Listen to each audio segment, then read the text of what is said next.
This video is brought to you by viewers like you. It has been an entire year since Cats was released onto the world, and what a year it has been. And there's something that I keep in the back of my head whenever I see a movie this bad. A film this universally panned. It's this quote that I always heard attributed to the late great Ennio Morricone when it came to music and the movies. And it goes something like this. A good film can survive a bad score, but a good score cannot save a bad film. In other words, if you write bad music, but it's in a good movie, no one will really care. But if you write an amazing score for a film that did pretty mediocre, people will still probably not care. Film scoring is a really thankless profession. But that kind of gets you thinking when it comes to a film like 2019's Cats. With what might be the worst film of the decade, keeping in mind that it's also a musical, it kind of begs the question, is there a possibility that we all missed something here? Was there a musical diamond in the rough somewhere in this cesspool of a film? Was the music in Cats any good? No. Part 1, how the shit does Cats work? If we're going to talk about Cats, then we have to talk about how it works as a musical, which is not a difficult thing to do because Cats is not complicated. I don't just mean the film. The show Cats is as simple as it is vague, and that's what makes it work so well. I'm not kidding. Just give me a minute here and it's all going to make sense. So let's just go down the whole show. It'll make explaining everything way easier because this show is just so awkward. Okay, so we open with this cluster of numbers, the prologue, Jellicle songs for Jellicle Cats, the naming of cats, and the invitation of the Jellicle Ball. And we're introduced to our Jellicle Cats, a club of cats that are all trying to get selected to go to something called the Heaviside Layer, where they can go and be reborn and have a new life. So without a second to spare, we're immediately thrown into a bunch of cats singing and dancing about each other, I guess to try and justify why they should die. Yay. We get Jenny Anydots, the old Gumby cat, Rum Tum Tugger, the rebellious cat, Grisabella, the glamour cat, who, for some reason, used to be a Jellicle cat, but isn't anymore. She's no longer welcome to the party. Then we get Busterfer Jones, the cat about town, Mungo Jerry and Rumpleteazer, the mischievous cats, Old Deuteronomy, the leader of the Jellicle cats, who gets to select who gets to go to the Heaviside Layer and be reborn, a song about dogs fighting each other for some reason, and then there's this dance number called the Jellicle Ball, fine. Then we have this kind of weird moment at the end of Act 1 where we hear some more of Grisabella's number, then she tries to dance in the Jellicle Ball, but she's like old or washed up or both or whatever. She just can't cut it. Then she sings a little bit of Memory, and then it's the end of Act 1. Act 2 opens with Old Doot singing about, I guess, being happy. We'll get into this later, just trust me. But then we get right back into some more cats, like Gus the theater cat, Skimbleshanks the railway cat, McCavity the mystery cat, who also technically isn't a Jellicle cat. And McCavity kidnaps Old Deuteronomy, only for Old Deuteronomy to immediately be saved by Mr. Mistopheles, the magical cat. Then we get Memory, Grisabella gets selected to go to the Heaviside Layer, and Old Deuteronomy sings to the audience before they all get to go home. Alright, so here's how Cats works. Those opening few numbers collectively function as our establishing number. It's that one song that introduces the audience to the world and sets up our story. It's the Star Wars title crawl in musical form. If you want to know more about how musical numbers work, broadly speaking, you can check out my video on A Goofy Movie. So these opening few songs tell us about the world and the characters in it, exactly like what you'd expect from a musical. Total boilerplate opening to the show. Do I actually see with my own very eyes a man who's not heard of a Jellicle cat? Jellicle cats meet once a year at the Jellicle Ball, where we all rejoice. Do you know how to go to the Heaviside Layer? Because Jellicles can and Jellicles do. Announces the cat who can now be reborn and come back to a different Jellicle life. They're Jellicle cats, they're going to the Jellicle Ball, one of them gets selected to die, which is weird as hell, but fine, and that's the world we're going to be in for the next 3 hours. Great, whatever. Now, in any other musical, following your opening number, you'd then expect to get a number where our protagonist walks out on stage and wails to the crowd about how unhappy they are and what they want in life. Something called the I Want song. The line with the sky is the sea, it called me. Now, you've heard this before, even if you don't think you have. I want much more than this provincial life. I want adventure in the great white somewhere. I want so much more than they've got planned.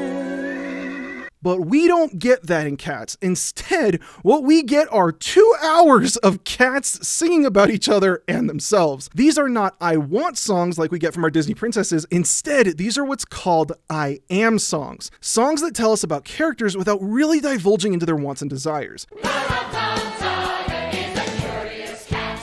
Busterfer Jones is not skin and bone. In fact, he's remarkably fat. Gus is the cat at the theatre door. Cymbal shine the railway cat.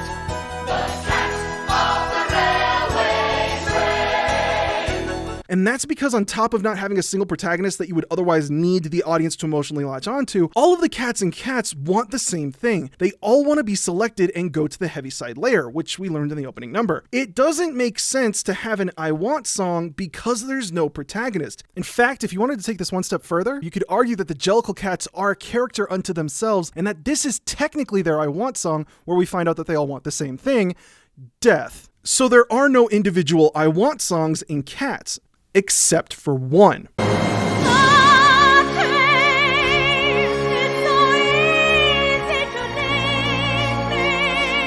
Grizabella the Glamour Cat used to be a Jellicle Cat, wants to be a Jellicle Cat again, and she's now singing about wanting to be a Jellicle Cat again. She is desperate. She's the only cat that doesn't explicitly want to go to the Heaviside Layer. She does not have the same wants as the other Jellicle Cats. What she wants is to go back to what she had and become a Jellicle Cat again. And this number causes the whole show to do a 180. See, I Am songs are typically reserved for the villains of the show. Not always, but frequently. Think about The Dentist, or I'm a Mean Green Mother from Outer Space from Little Shop of Horrors, or even something like I'm Shiny from Moana. Those numbers are literally, this is what I am.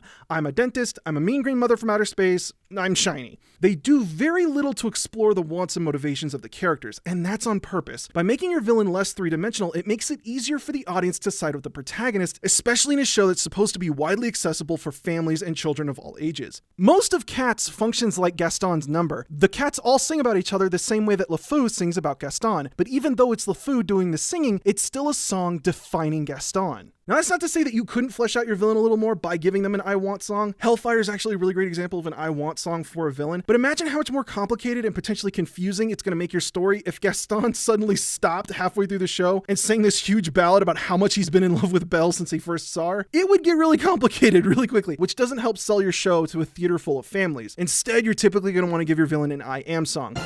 We don't like what we don't understand. In fact, it scares us, and this monster is mysterious at least. But what that means for Cats is that as soon as we get to the ending and memory, one massive I Want song for just one character, all of a sudden it kind of hits you that we've been dealing with several hours of musical feline circle jerking. Once you hear memory, you'd have to be some kind of sociopathic narcissist to think, nah, give it to the fat cat, he has a monocle, I trust him. All of those I Am songs suddenly become irrelevant to the emotional turmoil that Grisabella's been holding on to. And it's why the cats all suddenly move to be more compassionate toward her. In the course of a single number, this whole show isn't about vanity anymore, it's about agony. And that's it. That's how Cats works. Cats is almost explicitly a case study in how effective an I Want song can really be, and that's it. The show's all fun and games until you get to the end and you realize Grisabella's really been suffering, then the show ends. The whole show hangs on memory having that single massive impact on the audience. Structurally speaking, it's the first 15 minutes of a Disney movie interrupted by 2 hours of almost completely meaningless spectacle. Cats as a musical is just one big climactic moment called memory, and that's it. And if you know anything about marketing and pop music, then you'll understand how this entire show became so famous by being carried by that one number.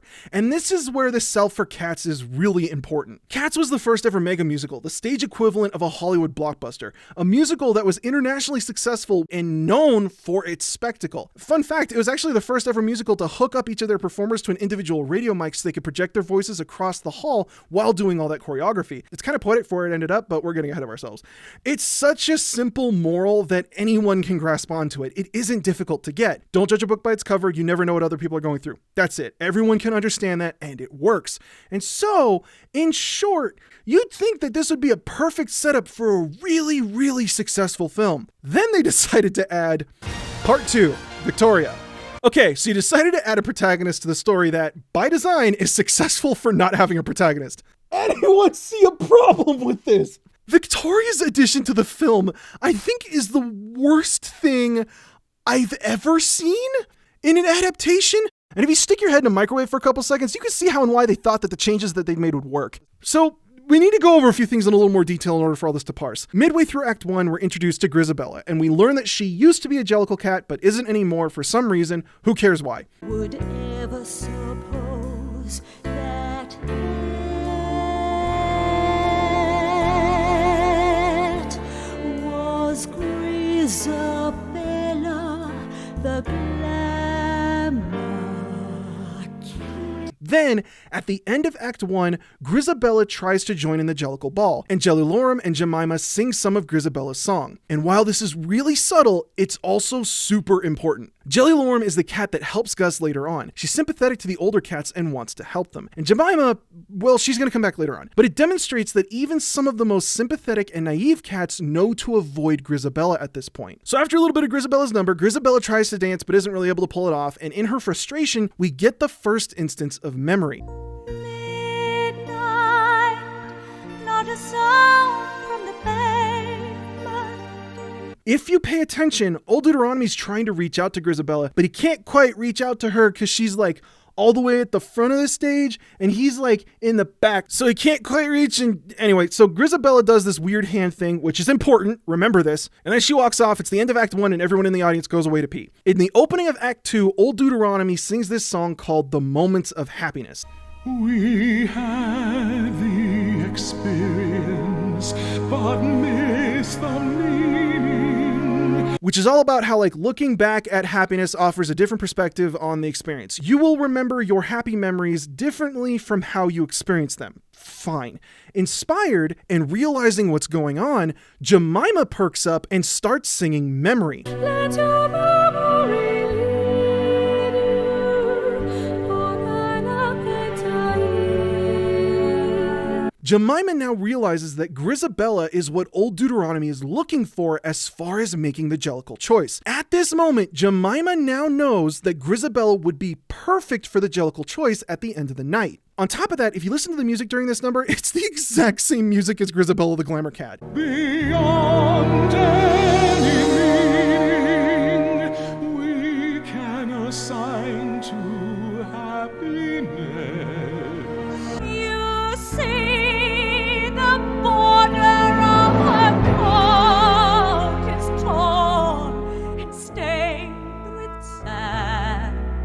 It isn't so much foreshadowing or leitmotif as much as it is just lighting a giant neon sign over his head saying, Grizabella's the Jellicle choice, none of you have a chance. Then the entire second act is full of red herrings. Gus is old and has happy memories, but he still has a purpose with the Jellicle cats. He's the theater cat. And I guess that it's implied that he teaches some of the younger cats, and you're then led to believe that maybe Old Doot might pick Mr. Mistopheles because he brings him back after Macavity kidnaps him and he's a hero, but nope, it's not him either. Now, at the very end of the show, everyone's super happy that Old Deuteronomy is back, and Jemima gets on a car and sings a very short song called Daylight, set to the tune of Memory. Daylight, see the dew on the sunflower. This song is literally saying, it's almost daylight, it's almost time for Old Doot to make the choice. But then Grizabella shows up and ruins the party because she smells bad and the cats disperse. In a last-ditch effort, desperate to be a part of the club again, with absolutely no time left, Grizabella sings Memory to try and convince them to let her join. Memory, turn your face to the moonlight. But it isn't working and she collapses on stage. Oh, but what's that? Jemima comes in like Black Panther in Endgame and starts cheering Grizabella on and tells her there's no time left, it's now or never.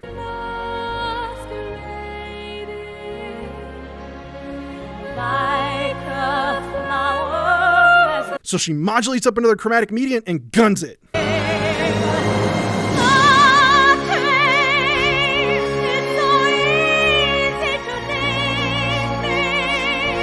Now pay attention here, because this is where Cats tends to lose people.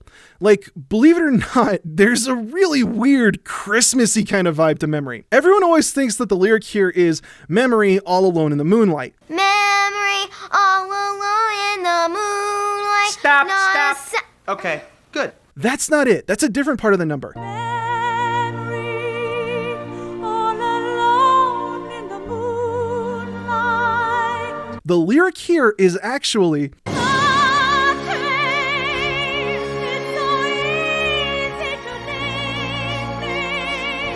and that's more important than you'd think. Cats gets mocked for being really sexually suggestive, and it is. But the truth is that the physical contact is a big motif in the show. It shows how all the cats are interconnected. The cats touch each other to show that they're not alone. Specifically, they'll do that weird hand thing, just like you see Grizabella trying to initiate whenever she's on stage. When she screams, "Touch me," It's far more literal than you might think. She's desperate to go back to being a part of the group, and she literally wants someone to touch her so she'll be accepted by the group again. Then we hear the line, "If you touch me, you'll understand what happiness is." If you touch me, you'll understand what happiness is. If you're the Jellicle cat that touches her and brings her back into the group, you'd be giving her the greatest gift in honor, having you for a daughter. I'm sorry, I couldn't resist. But now here's where you really need to pay close attention to the show. Whenever Grisabella's on stage, the younger cats all rush to her to try and figure her out and welcome her to the group. But the older cats always stop them before they can touch her and tell them no. When Grisabella comes back on stage for Memory, one of those cats is Victoria. This moment where Victoria touches Grisabella isn't significant because it's Victoria. It's significant because no one stopped Victoria. It's a universal welcome from the entire clan. That's why Old Deuteronomy doesn't literally get up and touch her hand right here, because even though he thinks that Grisabella should be a part of the Jellicles again, it doesn't mean anything if the rest of the clan still rejects her. Victoria has no real significance here. In fact, the whole point is that Victoria is just some random cat. It could be Butthole the CGI cat for all I care. It doesn't matter. What matters is that no one rushed to stop Victoria, and now Grisabella is a Jellicle cat again. And Tom Hooper basically took one long look at all of that and said, "That's nice." Just to give you an appreciation of how much of a colossal misunderstanding of the picture book level story we're dealing with here, look at this scene.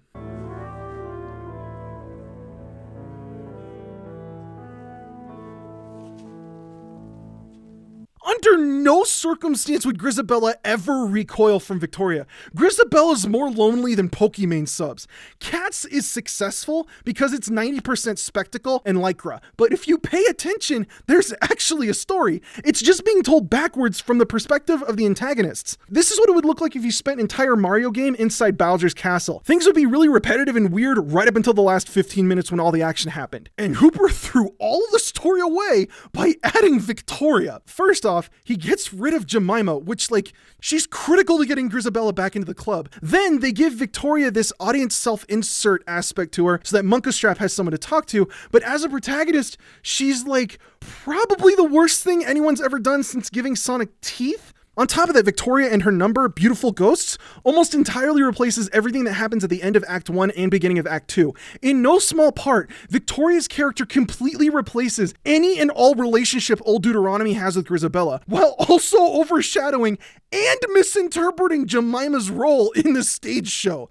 The whole point of adding Victoria was to make the show more accessible. If you're gonna do that, then it stands to reason that you're gonna bend this show to be more like a standard musical, or at the very least move it in the direction of one of those Disney movies. So we really should get a number for Victoria before anyone else. Her I Want song to tell us that she wants to be a Jellicle cat, because everybody wants to be a cat, because Cat's the only cat who knows. I'm gonna stop, I'm sorry. Anyway, so by not giving us a Victoria Disney Princess, The Wizard and I Want song moment until halfway through the show, there's no attachment to her whatsoever. Who gives a crap about her? She basically doesn't have a personality. Then her I Want song, Beautiful Ghosts, is basically telling Grisabella, "Oh yeah, well your life has actually been really great. I was dropped off in a bag with no friends or family. At least you have beautiful ghosts." But at least you have beautiful ghosts. Which, excuse me, miss, this is a Wendy's.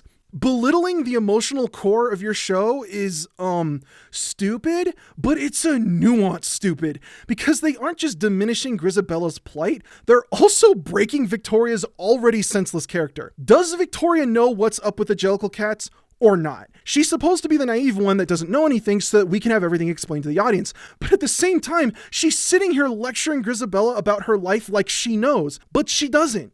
Or does she? Does Munkustrap need to show her the ropes, or does she already have it down? Because she seems to know all the words when it matters. Does Victoria know what's going on or not? Because if she does, then her whole I Want song is basically saying, yeah, being a Jellicle cat does sound awesome, and you did totally screw it up. Sucks to be you. Which is a really callous thing to do to the backbone of your show. Then when Old Deuteronomy gives us that limp-wristed delivery of the moments of happiness, and don't worry, we're gonna get to that, it almost feels like it's for Victoria, not Grisabella. Victoria is, at best, a severely confused character that makes almost no sense and comes at the cost of the core of the only story that you really get in Cats. So not only does Victoria's inclusion detract from the central point of Grisabella's emotional storyline, it actually invalidates it. It actively works against everything that makes this show work, which is why it's all so confusing. This whole show is just memory and 2.5 hours of justifying memory, and you've almost single-handedly annihilated basically everything about how it works. The lyric is literally touch me, and Grisabella here does not want to be touched. How simple do you need this to be? Oh, but if you pay attention to what happens right before Jennifer Hudson screams, touch me, you'll find that Victoria is actually touching her. How did you get this so wrong?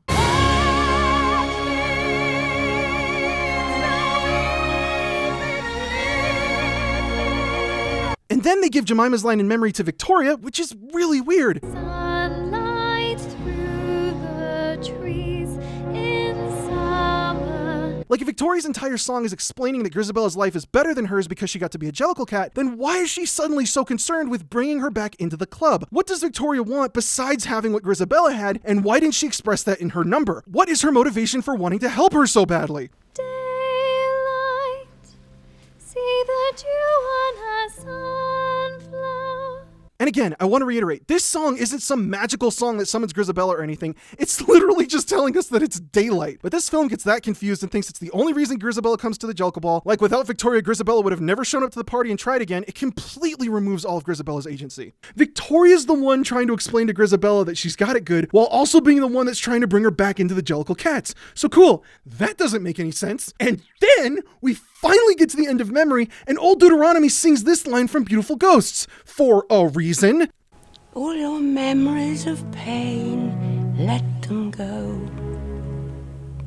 So, hey, like, that doesn't have anything to do with, like, anything, unless you're literally about to kill Grisabella and she's gonna dance with ghosts because she's gonna be dead. She just wants to be a Jellicle cat again. Grisabella's entire character arc is the absolute opposite of this Kylo Ren let the past die crap. She's so desperate to go back to her old life that she dies to be reborn into this club. So cool, that also doesn't make any sense. She's not letting go of the old memories. That's the point. You just don't understand, like, how Cats works, bro.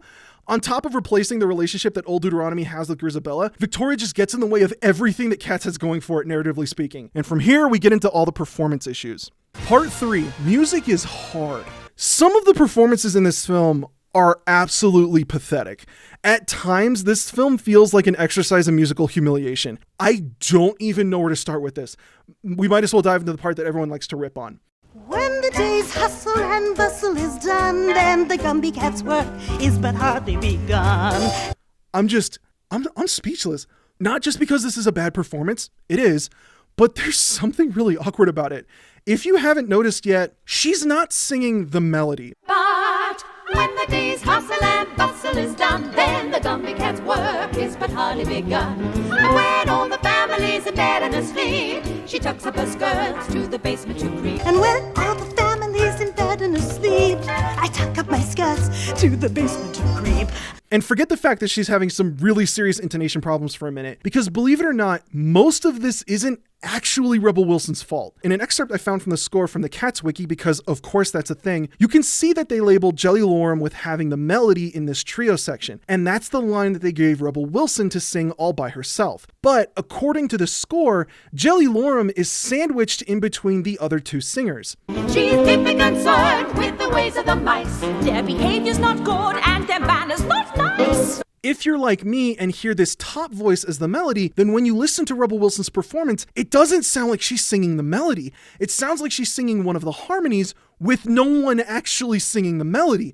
In short, in changing this from a trio to a solo, they've opened up a situation where some people are going to hear this as a melody with no harmony, and others are going to hear this as a harmony with no melody. Combine that with the fact that Wilson here is already having some difficulty with this number, and Hooper's not giving her any of that perfect pitch treatment. Whatever we deny or embrace, the worse of a better. Yeah, some of you didn't believe me when I said that they auto-tune everybody, but all of this just leads to a really, really rough performance. It's like bizarre. I want to use the word unacceptable, but that doesn't feel strong enough. It's like your actor forgetting their lines halfway through a take and keeping that in the final cut of the film. We're like collectively having to go through that middle school music theory exercise of find the melody in real time, and it's just not something that I'd expect to be a problem for a film with a $100 million budget. Maybe the top line was outside of Rebel Wilson's range, so they made her sing one of the harmonies, or maybe they literally just looked at the label and saw melody, and that's what they gave to her. Fine, but either way, it's like, why? And I can't believe that I'm saying this, but this is barely the tip of the iceberg when it comes to this number. There's a great little moment here that I haven't seen a lot of people talk about. Listen to this part where she says, "They can't keep me in this kitchen." I can't keep being in this kitchen. Don't get cocky. Aside from the obvious horror show, if you pay attention, the cockroaches aren't dancing in sync with the music. Keep being in this kitchen. Don't get cocky. And I don't just mean the animation, the tap dancing is offbeat. Don't get cocky. The whole point of putting together this Night Terror on Valium, the whole point of this rotoscope digital fur technology was to capture the essence of live dancing, which right here literally isn't in sync with the music. This is the first number, and we aren't sure if we're hearing the melody, and the dancers aren't in sync with the music. Should we just stop and call it here? Is there any point of continuing? Oh, sure there is. Because like, hey, if we can't figure out if the star is singing the melody, and we can't get the dancers to keep to a beat, why don't we just add random music for absolutely no reason? Tilly-dop, tilly-dop, tilly-dop, wop-boo. Tilly-dop, tilly-dop, tilly-dop, wop-boo. It's tough to figure out if you did the melody thing on purpose with your actor, so it kind of sounds like she's singing a harmony to herself, and you can't get the tap dancers to tap to a beat, but you still think that you're good enough to add child-faced mice scatting to this horror show. Yeah, good choice there, bud. Believe it or not, there's a point to the structure in Jenny Anydots' number. It opens with Munkustrap singing at a slower tempo before it speeds up and gets picked up by the trio, only to slow down again when it gets picked up by Munkustrap, and then they pass the number back and forth. I have a Gumby cat in mind. Her name is Jenny Anydots. So she's born from the lot of disorderly louts, a troop of well-disciplined, helpful Boy Scouts. The whole point is that these two tempi and the different performers reflect Jenny Anydots' character. During the day, she sleeps around, like literally is asleep in different places in her home, lazing about. All day she sits beneath the stair, or on the steps, or on the mat. But then at night, she teaches the cockroaches and mice, like, things that would help them get a job or something. But when the day's hustle and bustle is done, then the Gumby Cat's work is but hardly begun. There's a dichotomy to this character that's represented in the music. They also represent it in the costuming when she takes off one of the costumes on stage. So by having Rebel Wilson constantly speed up and slow down however and whenever she wants to the basement to creep. I am deeply concerned with the ways of the mice. She's deeply concerned with the ways of the mice. Their behavior's not good and their manners not nice. Because I guess someone thought it would make the performance gooder, you're throwing the entire purpose of the structure of this song out the window. The entire effect that makes this piece of music work is just gone. This is such an amazing failure at such a basic level, it verges on parody. Like, are we supposed to be the joke here? Even if they didn't look like something that crawled out of Willy Wonka's tunnel, the music is almost pitiful. Then we get Rum Tum Tugger and Bustopher Jones that are constantly interrupted by Rebel Wilson and James Corden's improv. I can dance how he dances too. Let me see. Yep, okay, nice and good. Everybody ready? And 5, 6, 7, and just before. And I don't want to spend too much time on this because other people have already pointed out how awkward the improv is, but I really want to focus on Hooper cutting the music the way he does in this show because I just can't believe how much he decided to cut up the music in this musical. So many numbers in this musical were interrupted for completely pointless reasons, and it absolutely ruins the music in this show. Like, Hooper looked to one of his assistants and was like, hey, you know what would make the music better? Less of it. Like, the absolute worst culprit here has to be Mr. Mistopheles, which at times feels more agonizing than watching Artax in that swamp because it starts and stops over and over Mr. Mistopheles and over and over and over again.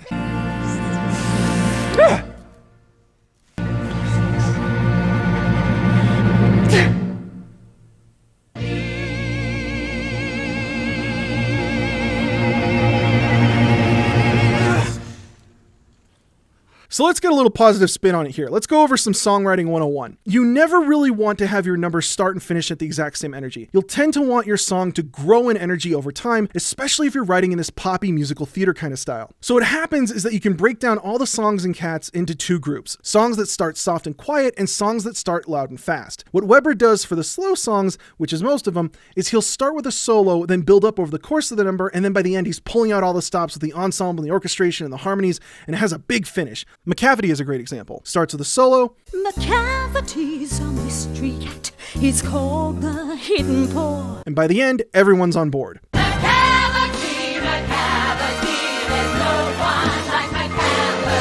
And it's a similar story with Mr. Mistopheles. Starts off with a solo. A cat so clever as a magical beast, Mistopheles. And by the end of the whole number, you get the whole ensemble, the brass is coming out of the orchestra, Rum Tum Tugger is Rum Tum Tugging the harmonies. It's great.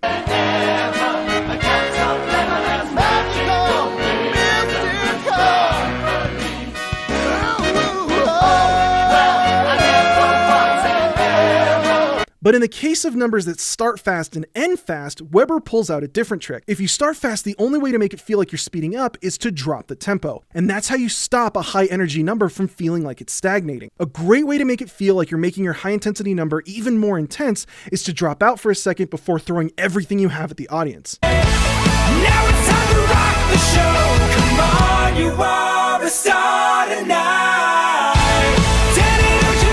With numbers like Rum Tum Tugger and Skimbleshanks that start fast and end fast, Weber gives them a reason to slow down so that we can get that sense of musical acceleration. Rum Tum Tugger gets this little moment. Sniff and sniff. I really like what I find for myself. No. So you catch me and I ride up to my ears and you put... And I actually love this moment in the number where he kicks the ball and Mr. Mistopheles is supposed to catch it, but it totally goes over his head. But Skimbleshanks does something similar. It has that fake train fall apart on stage just to give us a little breather.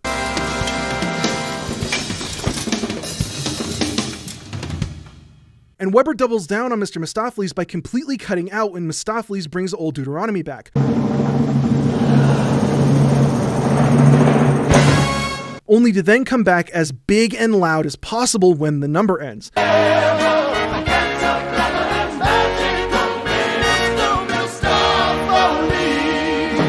Even if you don't get something like a literal tempo change, you might break for a dance number, which keeps the music going even if the vocals stop. And that's really important because since the music continues, while the energy might feel like it could be dipping a little bit, it maintains the impression that it's all one continuous piece of music because the music never stops. That's not what happens in the film, because Mr. Mistopheles starts and stops over and over and over again, and it loses any and all momentum that it builds up over and over and over again. We're restarting the tune from the very beginning 6 times. It's clear what Hooper thinks he's doing here. He thinks that he's dangling a carrot on a stick in front of his audience, taunting them with one of the more popular numbers, but it ruins how the number actually works. Instead of baiting his audience by prolonging one long, exciting piece of music, he's giving us 6 smaller, repetitive, boring pieces of music. On top of that, every time it restarts, it's with a soloist who doesn't sound like they're plugged into a click track, so it just drags and drags.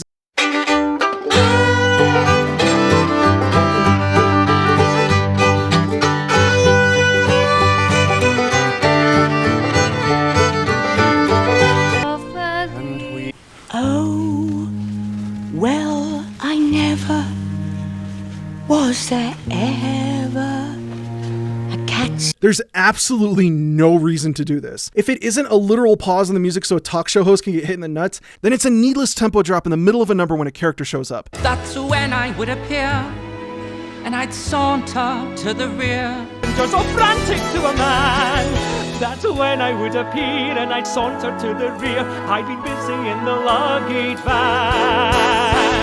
I love this number, and I think that having Skimbleshanks tap in a way that makes it sound like he's a steam engine firing up is a really, really cool effect, but it completely halts the number. It almost makes it feel like it cuts it in half. And there's no point in interrupting a poorly performed piece of music with brand new, meaningless music. As great as it is that you have Jason Derulo handling this cadenza, just leave him on screen. Stop cutting away. And when it comes to the end with Judi Dench's performance and the addressing of cats, Weber does what Hooper thought he was doing. So first, your memory I'll jog.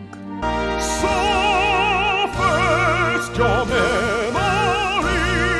I'll jog. It's an absolute nightmare. This is probably the most difficult number to perform because it's supposed to start with Old Deuteronomy singing very softly. You've heard of several kinds of cat. And then he continuously builds and builds over the course of his solo. But how do you address a cat? Until he's at his absolute maximum. And say a cat is not a dog. And then the ensemble repeats his last couplet.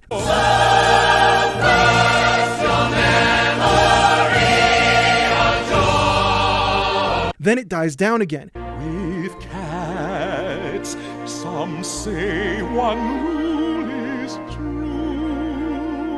And it continues like the beginning. Old Dude starts soft, builds throughout the solo before he's at his max. The ensemble comes in, but then this time he continues singing and he starts singing the harmony only to end on this absolutely huge note. I think it's a high B.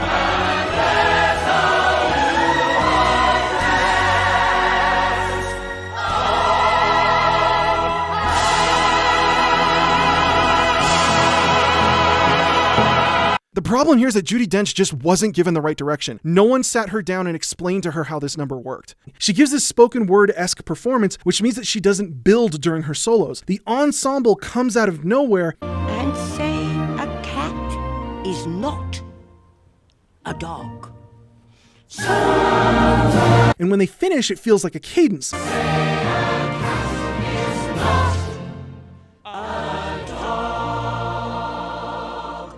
Only to go back to Judi Dench doing the exact same thing at the exact same intensity for another whole minute. With cats, some say one rule is true. It's why the ending just has no punch. Compare this to have his personal taste, and so in time you'll reach your aim and call him by his name. To this. Personal taste, and so in time you'll reach your aim and call him by his name. You can't look at a single number in this film and not find some kind of fairly serious problem with it. Like even with the opening, if you pay attention, you can hear that the ensemble just isn't together. Above and beyond, there's still one name left over. And that's the name that you never will guess. The name that no human research can discover. But above and beyond, there's still one name left over. And that is the name that you never will guess. And then at times you can hear the choreography kind of getting in the way of the vocal performances. Like right here, whenever you see a cat jumping or landing, that impact throws off their ability to maintain consistent breath support. Angelicals do, angelicals can. Angelicals can, angelicals do. And throughout the Mungo Jerry and Rumpelteazer number, Mungo Jerry is constantly doing these movements that's throwing off his ability to hold notes. For we are incurably given to ramp. Oh, teaser. And while we're here, why did they use a different version of Mungo Jerry and Rumpelteazer? This one's in 4/4, but the original one, or at least the one that everybody knows from the 98 film, has parts that are in 7/8.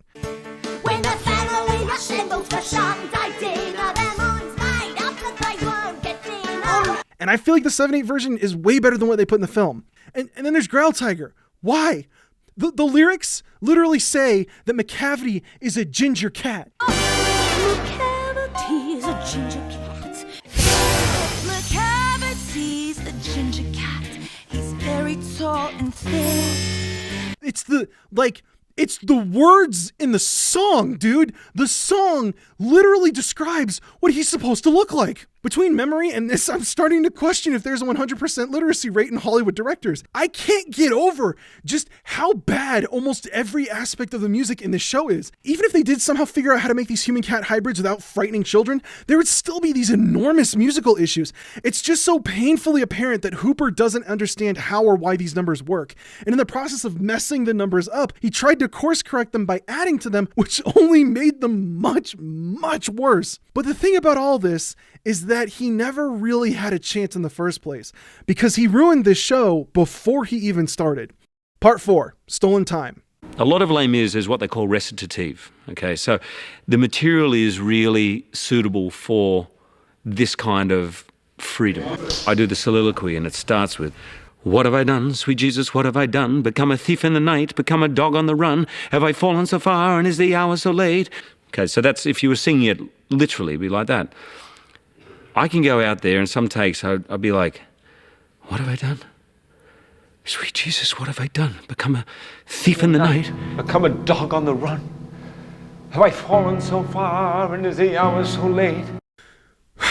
Now, I already have a video about how the live recording on Les Mis was really bad, and originally I was going to talk about this problem in that video, but honestly, it seemed too nerdy, like who would really care about this? But lo and behold, Hooper dragged it into Cats as well. Okay, so originally I had like a half-an-hour segment here talking about the differences between like aria and recitative, and then the differences between recitativo secco and recitativo accompagnato, and it all got really complicated. From everything I'm getting here, he's describing a secco performance, but most of Les Mis is really accompagnato at best, when it isn't almost explicitly an aria, or at the very least an arioso, but I'm not going to sit here and explain what all that means because we're going to be here all day.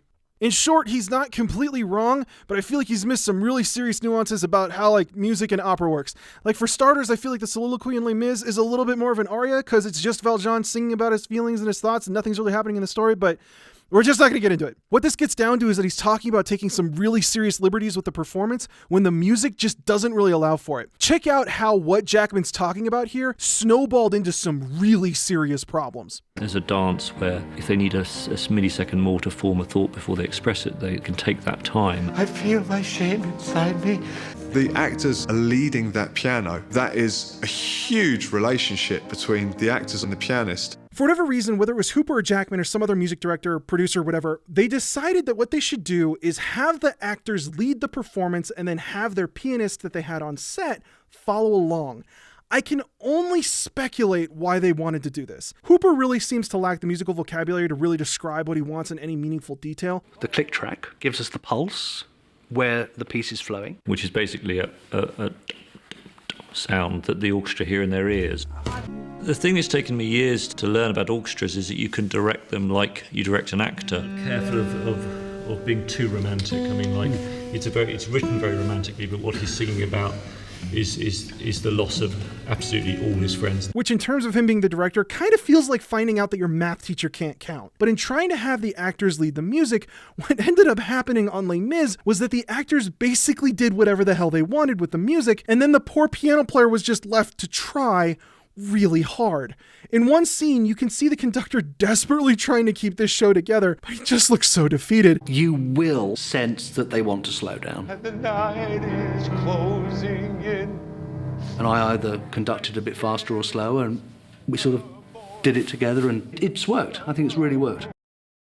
But the actors are singing, the piano player's doing their best with whatever the hell the actors are deciding to do, and that's how they got their takes. But in leaving the actors to do their own thing with the tempo, it created an egregious problem with the orchestral recording in post. Since all the actors basically didn't keep a beat, the orchestra had to do rhythmic backflips to keep up. It's agonizing to hear them describe what they're doing. Normally, when you're composing film music, you keep the click either completely regular or with very few changes, so that the orchestra can use it as a simple thing to follow. In this film, because the actors are made lots of choices about tempo, the conductor has to memorize these flows in tempo, and then the orchestra have to learn it. It goes slightly faster on the downbeat of 66, then beats 3 and 4 is slightly slower. Not to say it's the wrong way round, but it is. And we all learned how to do it, how to manipulate, to push, to drive, to breathe with the actors. At the end of a long day, this was the end of our third session we got, so that's sort of 7 hours later of play. We get to the People's Song. We played it sort of quite well, but we just didn't get into the moment, into the spirit of it, because we were a bit tired. Just give them a breather, just give them a little. Yeah. I need 2 minutes. Yes, I know. I can't go straight on that.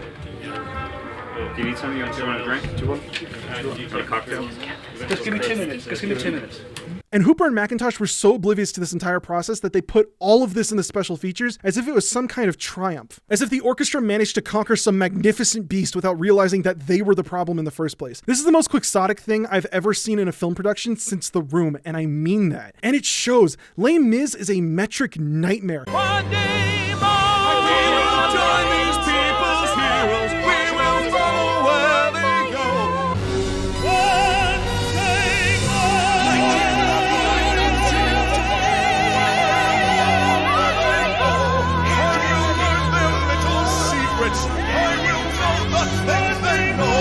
And when it came to Cats, they dialed all this up to 11. It's all about creating a frame where the actors got incredible freedom to make choices in the moment that bring alive the lyrics.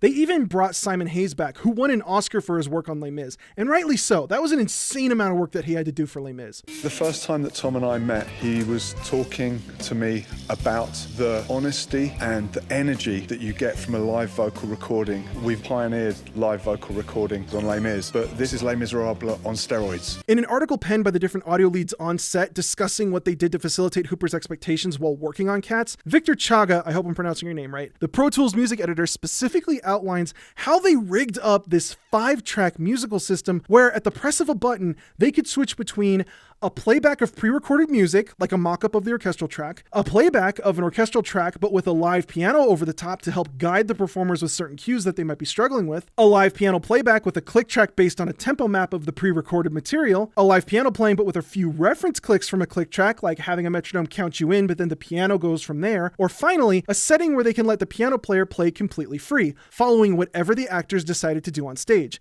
And all of this was happening in the middle of takes. One part of a number could be played to a click track while the next would be performed alongside the piano player following whatever the actor wanted to do and then back again. It is stunning to read about because it almost feels like the audio equivalent of Mythbusters on meth. Creating this absurd playback system is kind of like strapping a rocket engine onto a 3-wheeled shopping cart. Like, yeah, it is extraordinarily impressive that you managed to pull this off, and I feel really sorry for the team of, and let's be real here, top-of-the-line audio engineers. These people are literally at the top of their field. Imagine if you had world-class cancer researchers working on a marketing campaign for the health benefits of mouthwash enemas. That's about what we're dealing with here. So when the ensemble feels like they're suddenly listening to a click track, it's because they are. Someone pushed a button, and now they all have a metronome in their ears. Suddenly, we have an explanation as to why it sounds like Rebel Wilson is being left musically unsupervised on a set right here where she's messing with the tempo. If it sounds like these soloists are waiting for a click track to start in their ear, that might be because the whole set is waiting for them to do just that. And here's where a really great example of this misunderstood warped metric technique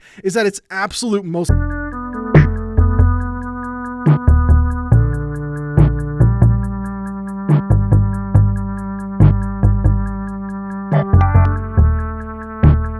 It's Gandalf, and some people really like this performance, and that's fine. Everyone's entitled to their own opinion, even if it's wrong. Just listen to that clarinet and flute, try to follow them around in the background. It's absolutely not.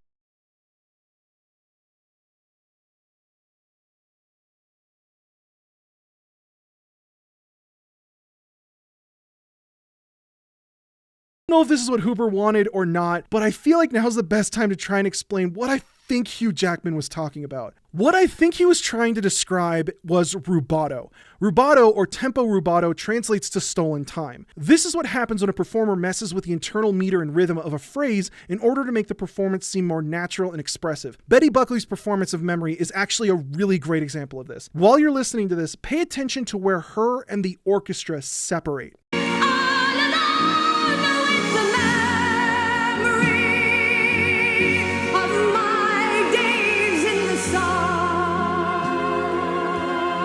The orchestra is keeping the beat, they're playing the melody as it's written. You might even go so far as to say they're playing a really boring version of the melody. But Betty Buckley is playing with the internal structure of the meter to make it more expressive and organic. She's moving where the rhythms and beats are in the line that she's singing to fit how she wants to express the melody. Listen again.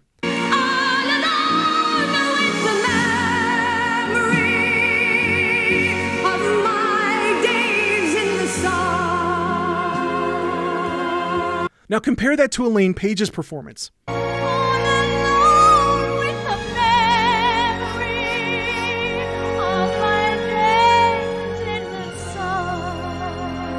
And now compare that to Barbra Streisand.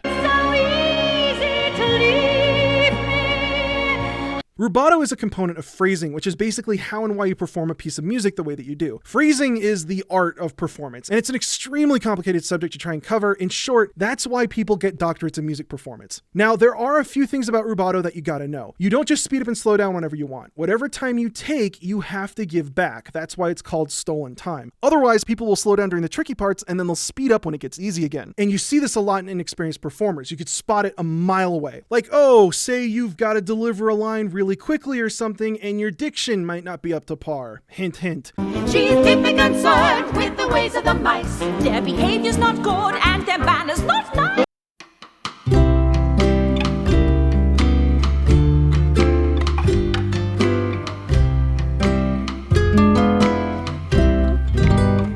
To keep the overall structure of the piece. You can mess with the internal structures, but not the overall form. You can't be so fast or slow that you finish the chorus while the orchestra is still playing the verse. One of the ways that these performers are able to stay on track so well when they're messing with the rhythm is that they use the orchestra to keep their place. Typically, you don't want to rubato your orchestra on the fly. You don't just want to suddenly slow them down because you feel like it. If you do, everyone will speed up and slow down at a different rate, and it's a complete mess. Now, let's go back to what's happening with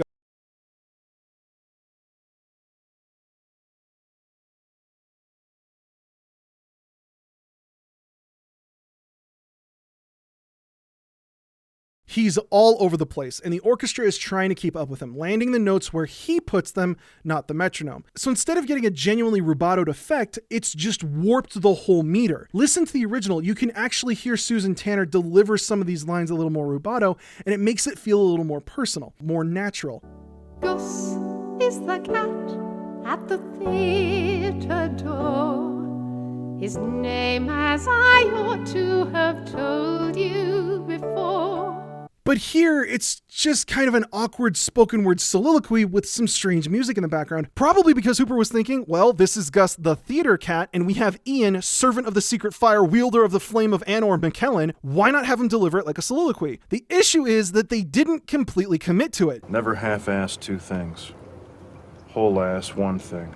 So McKellen goes up there, delivers it in his own way, and then the piano player just had to do their best to keep up, which then translated to these awkward woodwinds doing everything they could to try and maintain a melody. Gus is the cat at the theater door.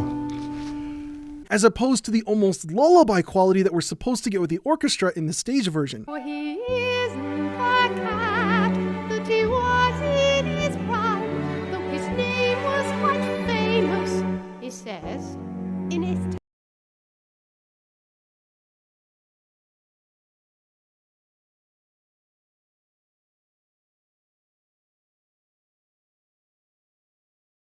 Similar effect with how Dench delivers her lines at the end of the show. It's supposed to be this big show-stopping moment when Old Dude sends a cat to the Heaviside layer. But instead, it almost feels like Old Deuteronomy is sundowning. And just like the bizarre cuts in almost every number, you can hear this effect everywhere. Like while Mr. Mistopheles drags on from all the cuts, there are moments where Laurie Davidson is pulling this number off. And not long ago, this phenomenal cat produced 7 kittens right out of a hat. But the real problem here is that instead of rubatoing to make the performance sound more natural and expressive, he's warping the melody to the point where the rhythm and the delivery is the exact same in every line. I can walk on the narrowest rail.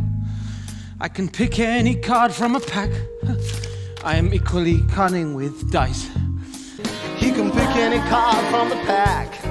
He's equally cunning with dice.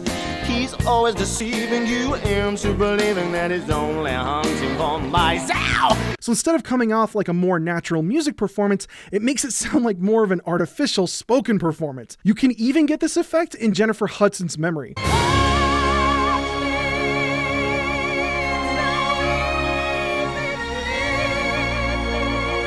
Right here where she says, "easy to leave me," it feels like the orchestra hesitates for just a moment so they can place the note where she does.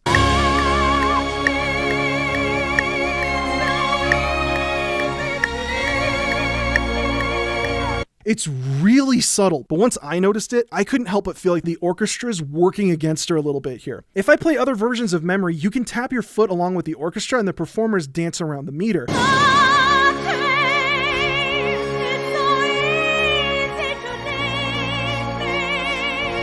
But it's not quite as exact when it comes to Hudson's version.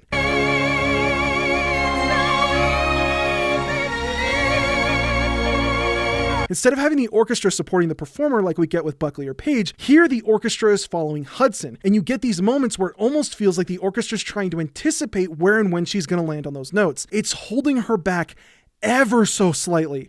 And believe it or not, there's an eye-opening revelation about Hollywood's methods that you can glean from this film. Part 5, Dance Rehearsal. So I kind of lied to you a little bit.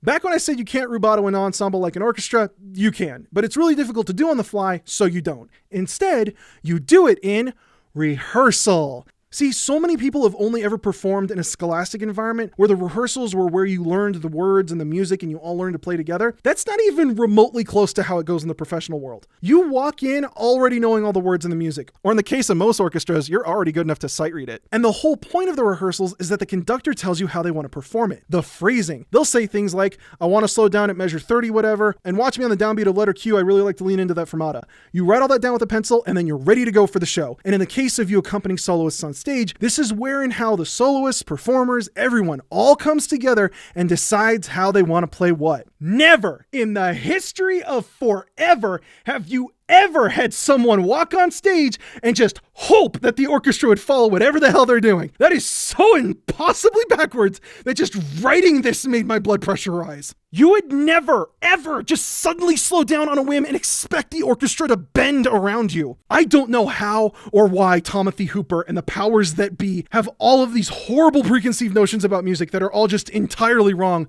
but they, along with this film, have single-handedly proved that we do not, in any way, shape, or form, live in a meritocracy. This is ass backwards to how live performances work. Hell, even pre-recorded ones. You never record the voice and then write the music around it. Ever.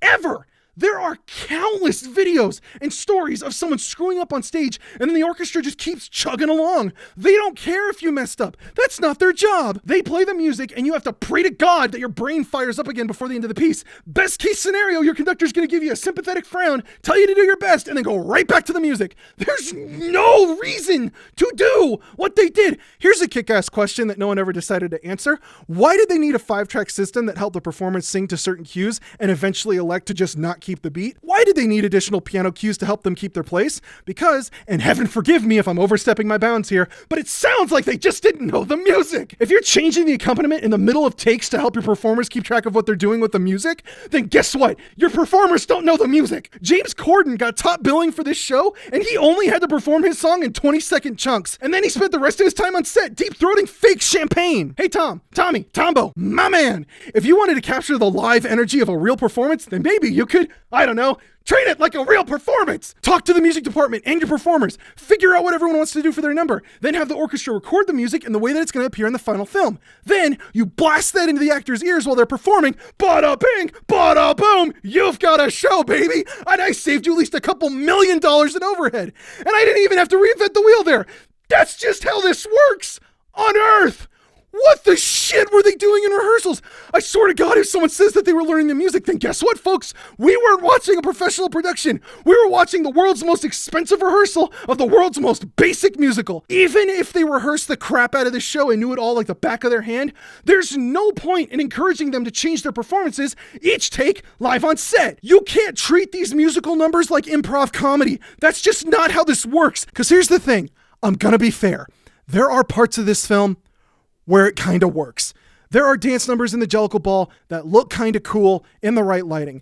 Jason Derulo honestly does a good job. Let's be real here. When it's not getting interrupted, Skimbleshank slaps.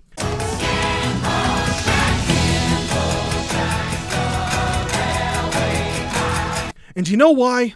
Do you know why, Tom? I'm going to give you a little bit of a clue here, Hooper. If you want to dance, you have to dance to a beat. No one's ever listened to Barrio Sequenza number 3 and thought, oh yeah, Daddy, that's a real toe tapper.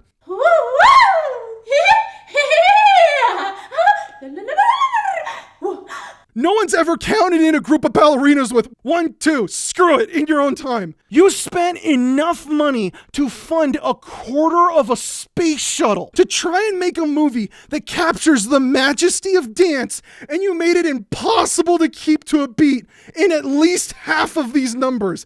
Correct me if I'm wrong here, Tom, but that doesn't really make a lot of sense, does it? That's it. You can't dance well without a beat because nothing in this show is some kind of free dance with no music, not even Victoria's solo.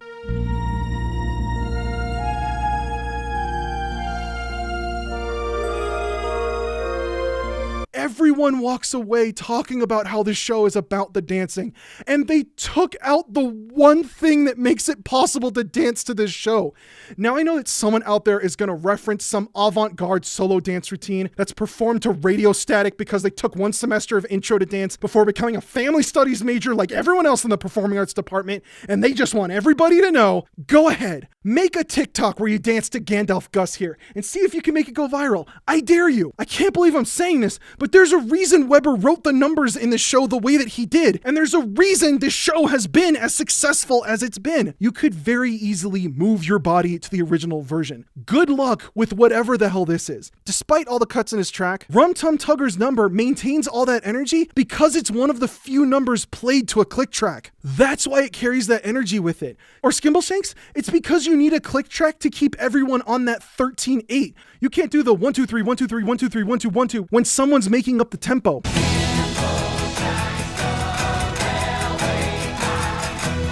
You need to have your performers on a click track if you want a popsicle's chance in this fur-covered hellscape of ever being able to sync that to dancing. If you want a good example of that not happening, check out the Cockroach Dancers.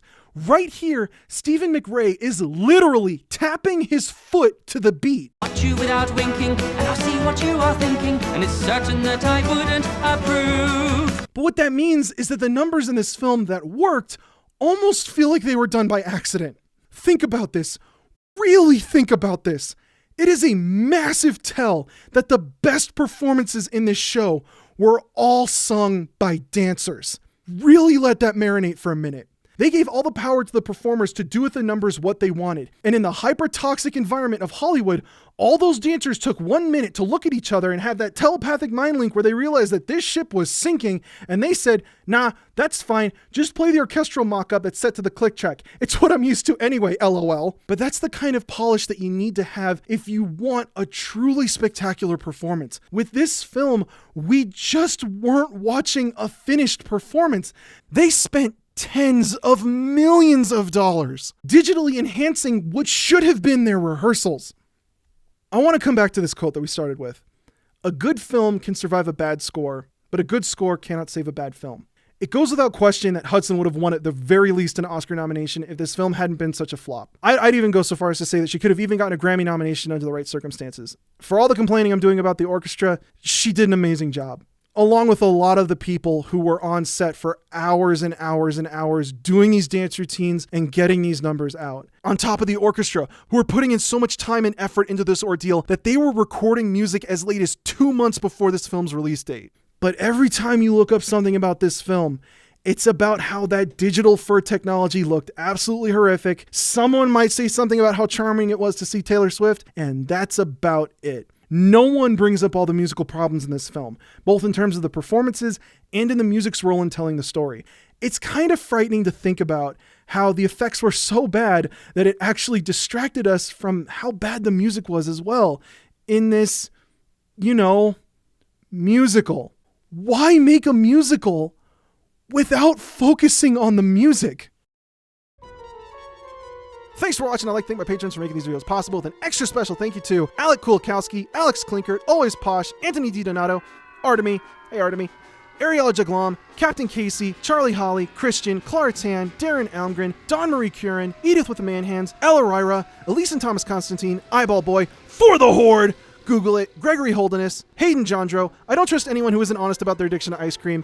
I want you to tell me if my fear is justified that no one will pay attention to me if I'm honest about my addiction to ice cream. It was too long before, but Ice Cream Dude is valid. Jason Kim, Jeff Bridges, but you can call me The Dude. Joe Engel, John Egbert, Jordan Adams, Joseph Spiros, Josh Bakhte, Julian Dubois, Justin Harley, Karen Rosenau, Keltier, Looney, Major Ladwina, Elizabeth IV, Delanyard Ging, Quengu, Michael Hubbard, Mike Wisnick, Myron John Tatarin, Nicole, Nicholas Coent, Preylock, Progressive App Store, Rasputin, Russia's Greatest Yeet Machine, Rachel Augsburger, Rafael Martinez Salas, Raven Horn, Rich Marzullo, Rick Osborne, Ryan Vick, Sideway-tastic Mr. Ben, Sky Pilot, Tabitha Ockelford, Take That, Rewind It Back, Sideways, Music Theory, Make Your Brain Cells Go Clap.